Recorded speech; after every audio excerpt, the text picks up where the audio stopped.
पितरों की आत्म शांति हेतु वर्ष में एक बार मनाए जाने वाले श्राद्ध पक्ष की आज से शुरुआत हो गई है। श्राद्ध पक्ष में उज्जैन नगरी में किए गए तर्पण व दान पुण्य का अति महत्व है, इसलिए यहाँ शिप्रा नदी के तट पर श्रद्धालु दूर दूर से आते हैं। दान पुण्य का यह कार्य श्राद्ध पक्ष के 16 दिनों तक लगातार चलता रहेगा। कुछ ऐसे लोग भी हैं जो किसी कारणवश तर्पण व पिंडदान कराने के लिए तीर्थ नगरी उज्जैन में नहीं आ सकते हैं, तो उनको पंडे पुजारी ऑनलाइन तर्पण करा रहे हैं। धर्मशास्त्रों में अवंतिका नगरी के नाम से प्रख्यात उज्जैन शहर में श्राद्ध पक्ष के आरंभ होते ही देश के कोने कोने से लोगों का आना शुरू हो गया है। मोक्षदायिनी शिप्रा नदी के तटों पर श्रद्धालु अपने पूर्वजों के लिए तर्पण व पिंडदान कर रहे हैं। शहर के अति प्राचीन सिद्धवट मंदिर में श्रद्धालु पहुंच रहे हैं और प्राचीन वट वृक्ष का पूजन अर्चन कर पितृ शांति के लिए प्रार्थना कर रहे हैं।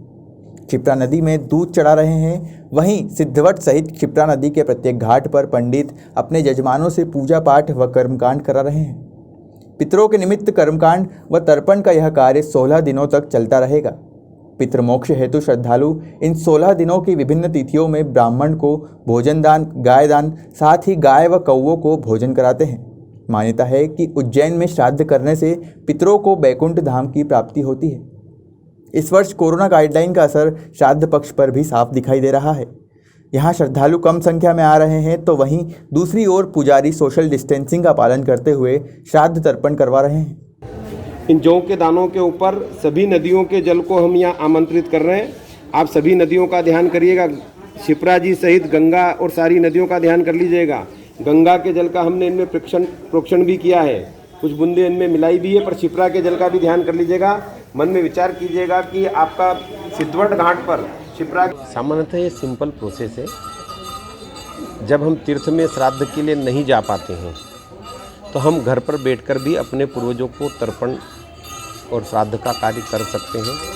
क्योंकि अभी कोरोना का काल चल रहा है, ट्रेनें बंद हैं, बसें नहीं आ पा रही है, आवागमन के साधनों की दिक्कतें हो रही है, तो ऐसी स्थिति के अंदर हम जो है वे श्रद्धालु जो अपेक्षा करते हैं कि हम उनका तर्पण का कार्य वो घर पे रहें और तीर्थ में बैठ करके मंत्रोच्चारण हम कर लें, तो इसलिए हम इस व्यवस्था को हमने आगे बढ़ाया है।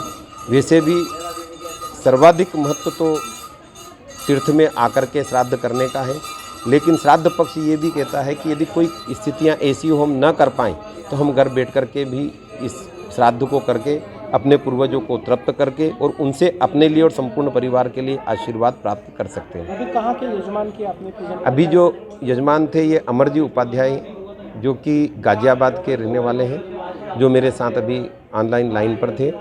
इन्होंने पूर्व से पहले दिन जब श्राद्ध शुरू हो तो प्रतिपदा के दिन या पूर्णिमा और प्रतिपदा के जो एक साथ जो श्राद्ध वाला दिन था, इसके लिए उन्होंने किया था, तो आज इनका हमने श्राद्ध का कार्य अभी कराया है। गौरतलब है कि धार्मिक नगरी उज्जैन में भगवान श्री कृष्ण की शिक्षा स्थली है। वहीं मर्यादा पुरुषोत्तम भगवान श्री राम ने अपने पिता दशरथ जी का पिंडदान और तर्पण मोक्षदायिनी शिप्रा नदी के रामघाट पर किया था, जिसके चलते बिहार के गया जी के बाद उज्जैन में तर्पण करने का बड़ा महत्व बताया गया है।